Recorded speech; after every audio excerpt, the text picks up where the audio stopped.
Parfois, la nuit s'attarde un peu plus que nous ne le voudrions, non pas parce que la lumière manque, mais parce que l'esprit reste allumé, tournant sur lui-même comme un ver qui ne trouve pas la table où se poser.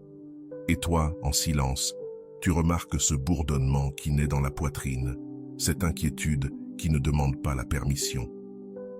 Alors, presque sans t'en rendre compte, arrive un moment suspendu, un petit souffle que tu ne savais même pas que tu cherchais. C'est l'instant où quelque chose se relâche. Quelque chose tombe au fond, comme une pierre dans un lac tranquille, et dans cette descente, tout change.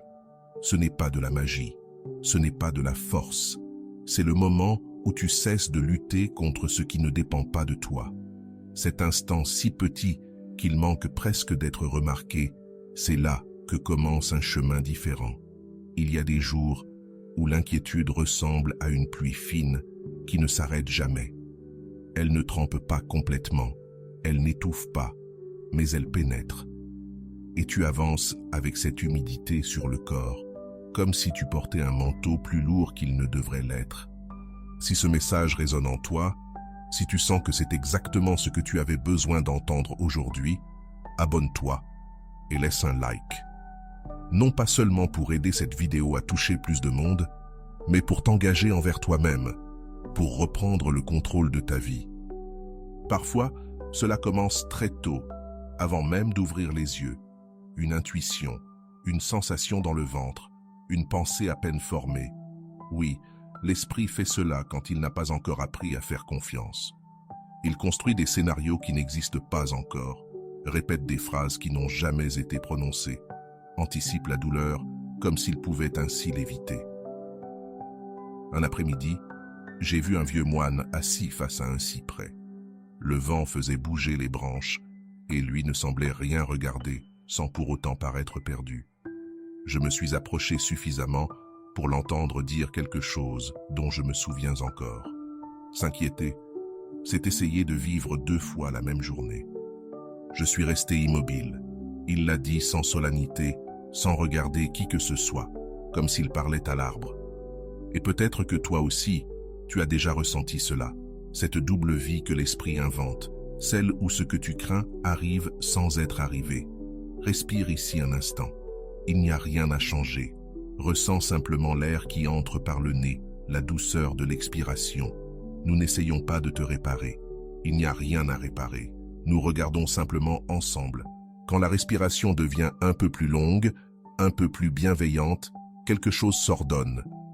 Pas la vie, pas le futur, mais l'espace intérieur depuis lequel tu observes. Dans le bouddhisme, on parle de la 2e flèche. La première est ce qui arrive. La seconde est ce que notre esprit ajoute. L'inquiétude, c'est cela, une pluie de secondes flèches que tu essaies toi-même d'éviter. Ce n'est pas de ta faute. Personne ne naît en sachant comment se relier à l'incertain. Mais tu peux apprendre à arrêter le geste juste avant la 2e flèche. Il ne s'agit pas d'ignorer ce qui est difficile, mais de ne pas y ajouter plus de poids que nécessaire. Parfois, une simple pause suffit. Un instant où tu te rends compte que tu es en train de t'inquiéter. Car ce simple fait de t'en rendre compte est déjà un acte de liberté. L'inquiétude se nourrit du pilotage automatique. Elle s'affaiblit quand tu reviens habiter ton corps, ta respiration, cet instant. Et dans ce moment minuscule, presque imperceptible, apparaît la possibilité que tout change. Le bœuf tranquille de la conscience. Je me souviens d'une femme qui venait au temple chaque lundi. Elle arrivait d'un pas rapide, presque sans respirer, comme si toute la semaine s'était accumulée sur ses épaules. Un jour, elle s'est assise à côté de moi et m'a dit « Je ne sais pas comment arrêter de m'inquiéter. C'est comme si mon esprit en avait besoin pour sentir qu'il garde le contrôle. » Je l'ai regardée lentement, avec cette écoute que l'on offre quand on n'est pas pressé. Je lui ai demandé « Et que se passerait-il si, pendant quelques minutes, tu n'essayais de rien contrôler ?» Elle rit, mais avec tristesse. J'aurais l'impression de sombrer. Cette peur est commune. L'inquiétude nous donne l'illusion de faire quelque chose d'utile, comme si une part de nous croyait que penser suffisamment pouvait éviter la douleur. Mais l'eau ne s'apaise pas en l'agitant. Dans la tradition bouddhiste, On compare l'esprit à un singe inquiet. Il saute de branche en branche, de problème en problème, croyant que ce mouvement constant le maintient en vie. Mais il existe un autre animal en toi, le bœuf tranquille de la conscience. Il n'est pas spectaculaire, il ne court pas, il ne crie pas. Il est simplement là. Quand tu permets à ce bœuf de faire un pas, même un tout petit, quelque chose se détend. Essaie quelque chose de simple. Pose une main sur ta poitrine, sans appuyer. Ressens la chaleur. Cette pression légère te rappelle que tu es ici, dans un corps qui respire. L'inquiétude vit toujours dans le futur. Le corps vit toujours dans le présent. La femme du temple a commencé à faire cela chaque fois que son esprit s'emballait, non pour éliminer l'inquiétude, mais pour l'observer depuis un espace plus vaste. Un jour, elle m'a dit « C'est étrange, mes problèmes n'ont pas disparu, mais ils ne m'emportent plus. » C'est la différence entre vivre au cœur de la tempête et l'observer depuis un abri. La tempête est toujours là, mais toi, tu n'es plus le vent. Parfois, nous croyons que lâcher l'inquiétude est irresponsable, que si nous cessons d'être tendus, tout va se désordonner. Mais la tension n'est pas de la tension, l'inquiétude n'est pas du soin. En réalité, quand tu cesses de t'inquiéter, tu vois mieux. La clarté ne naît pas de la peur, mais de l'espace intérieur. Et quand cet espace apparaît, tes décisions changent, ton énergie change, ta manière de traverser la journée change. Imagine un étang. L'eau est claire, mais quelqu'un, peut-être toi, jette une pierre. Puis une autre, puis encore une. Il n'y a jamais le temps pour que la surface s'apaise. C'est cela, l'inquiétude, un geste répété qui empêche de voir le fond.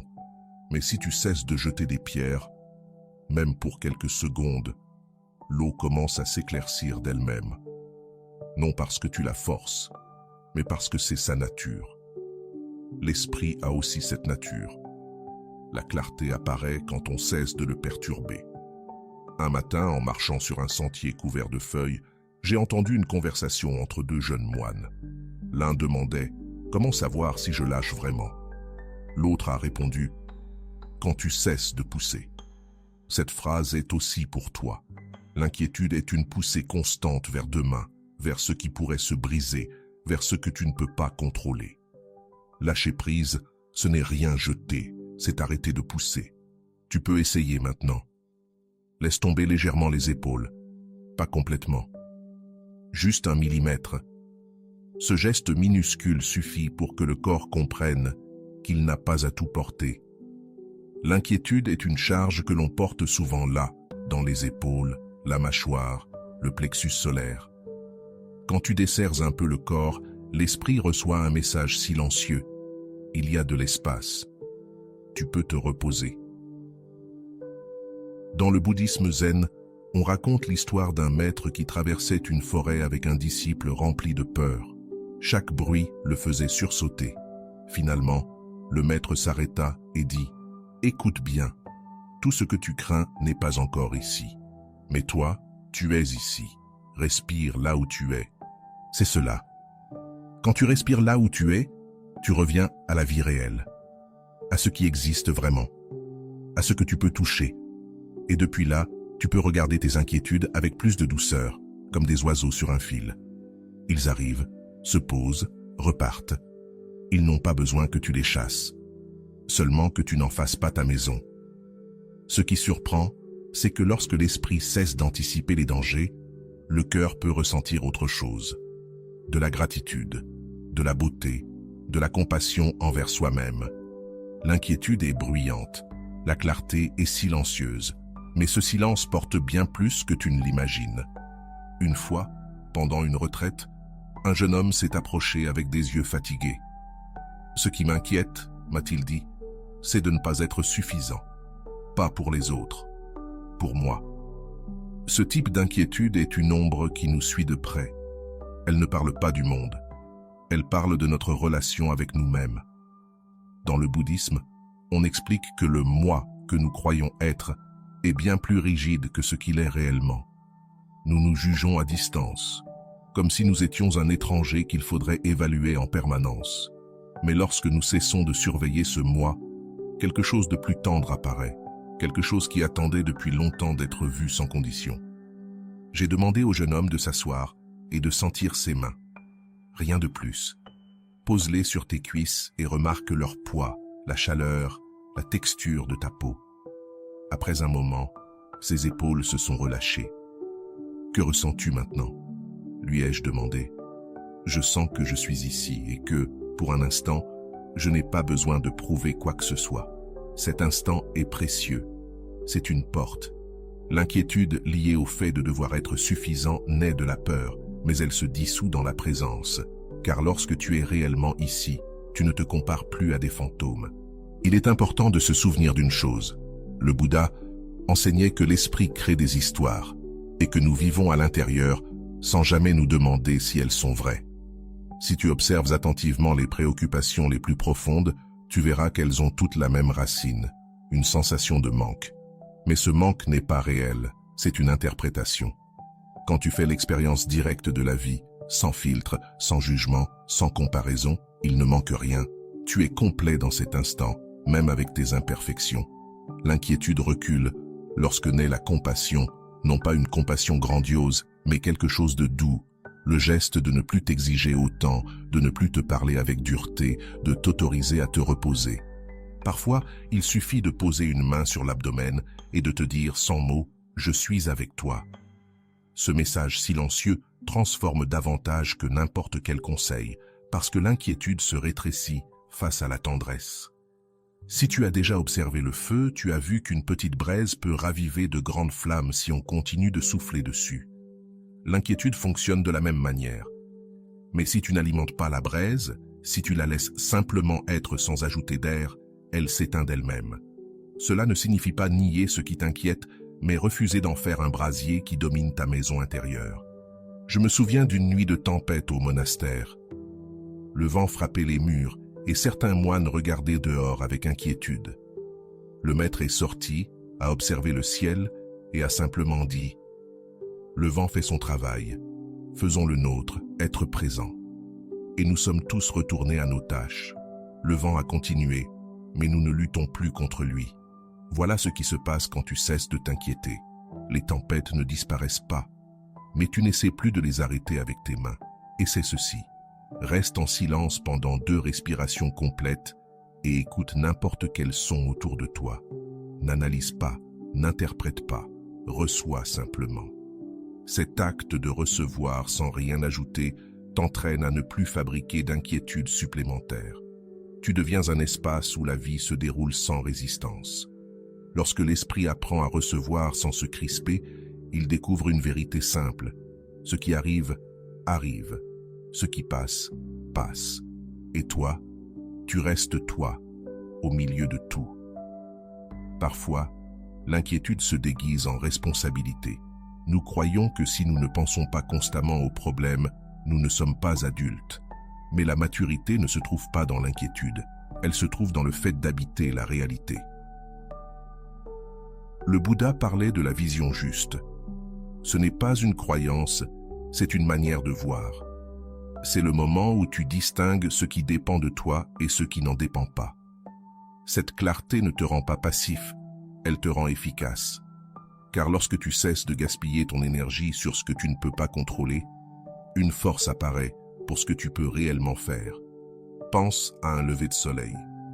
Peu importe à quel point tu t'inquiètes, le soleil se lèvera quand même, mais la manière dont tu l'accueilles, elle, fait toute la différence. L'inquiétude ne change pas les faits, elle change ta capacité à entrer en relation avec eux. Quand tu lâches la peur anticipée, un courage tranquille apparaît, cette sensation que tu pourras faire face à ce qui viendra, quand cela viendra, pas avant. Cela, c'est la liberté. Au temple, un moine âgé disait souvent « S'inquiéter, c'est croire que tu ne pourras pas faire face au futur. Être présent, c'est découvrir que tu as toujours su faire face au présent. Et toi qui écoutes, tu sais que c'est vrai. Chaque fois que la vie t'a mis à l'épreuve, quelque chose en toi a répondu. Peut-être pas comme tu l'espérais, mais cela a répondu. L'inquiétude ne rend pas hommage à cette force intérieure. La présence, oui. Si tu regardes ta vie avec un peu de recul, Tu verras des moments où tu t'inquiétais profondément et qui, aujourd'hui, ne font plus mal. Et peut-être te diras-tu, comment ai-je pu leur donner autant de pouvoir? C'est le mystère de l'esprit. Ce qui semble immense aujourd'hui peut devenir demain un simple souvenir. Quand tu comprends cela de l'intérieur, non comme une idée mais comme une expérience, l'inquiétude commence à perdre son autorité, non parce que tu luttes contre elle, mais parce que tu vois sa nature changeante. Le Bouddha enseignait l'impermanence non pour nous effrayer, mais pour nous libérer. Tout change. Ce que tu crains changera aussi. Ce que tu désires changera. Toi aussi, tu changeras. L'inquiétude naît lorsque nous tentons de figer ce qui est destiné à bouger. Mais lorsque tu commences à te relier à la réalité comme à un fleuve et non comme à une statue, une douceur différente apparaît dans ta manière de vivre. Imagine maintenant que tu te tiennes devant ce fleuve. Tu n'essaies pas de l'arrêter, tu n'essaies pas de deviner son parcours. Tu observes simplement son mouvement pendant que tu respires, tu ressens. Et ce ressenti est le geste qui transforme, celui de cesser de résister au mouvement naturel de la vie. Lorsque tu fais cela, même un instant, l'inquiétude perd son emprise et tu retrouves ta place dans le monde, une place simple, humaine, présente. Il y a un moment presque imperceptible où tu réalises que t'inquiéter ne t'a jamais sauvé. Cela t'a peut-être tenu éveillé, tendu, en alerte, mais pas sauvé, pas protégé, seulement épuisé. Et en voyant cela, doucement, sans drame, une petite ouverture apparaît, par laquelle l'air peut entrer. Parfois, ce moment arrive au milieu d'un jour ordinaire, en lavant une assiette, en fermant une porte, en écoutant un son lointain. Tu remarques que ton esprit serait trop fort, comme une main qui tient quelque chose depuis trop longtemps, sans se rendre compte qu'il n'est plus nécessaire de le tenir. Et dans cette prise de conscience humble, quelque chose se relâche.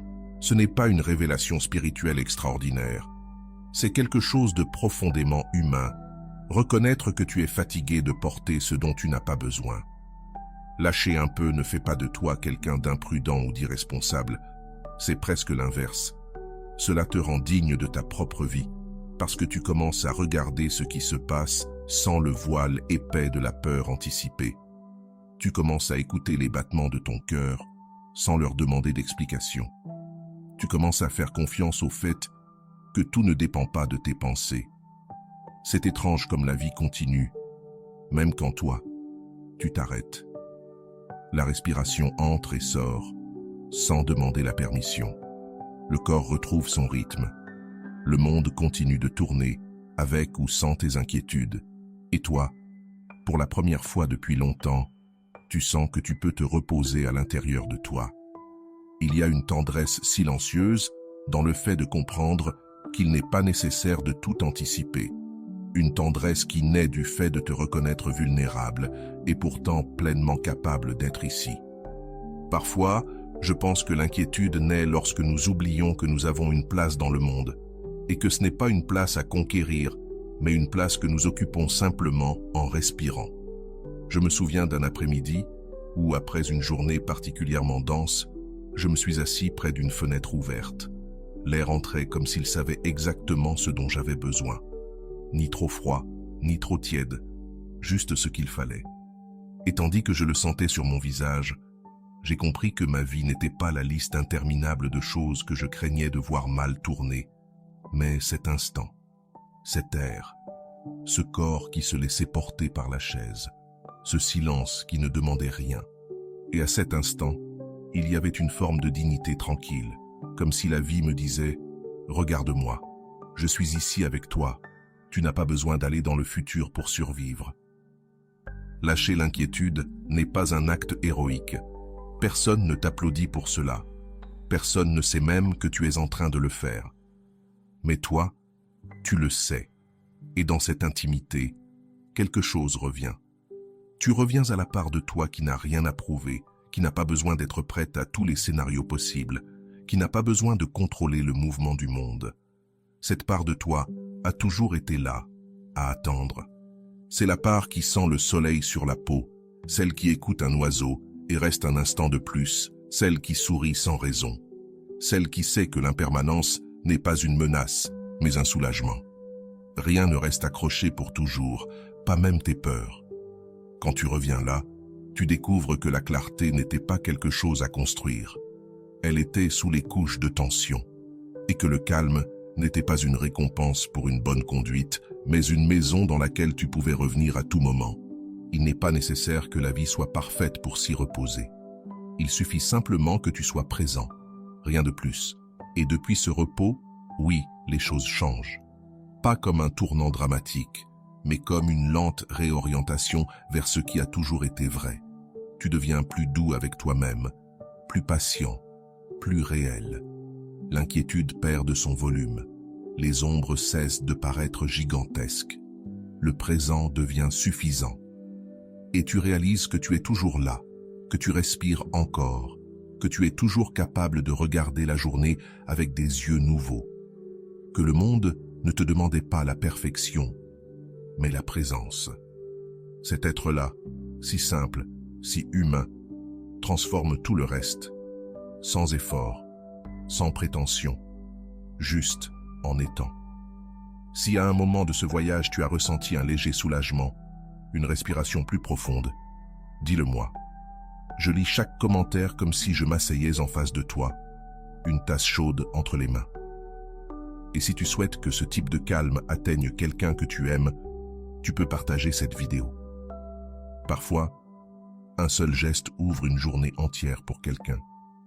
Et voilà, j'espère que vous avez trouvé beaucoup de valeur dans cette vidéo. Merci d'être resté jusqu'à la fin de cette vidéo, j'adore quand vous faites ça. Si vous voulez une autre vidéo sur ce sujet, écrivez en commentaire, j'en veux encore plus. J'espère vous revoir dans une autre vidéo. Merci pour ton temps, prends soin de toi et à bientôt.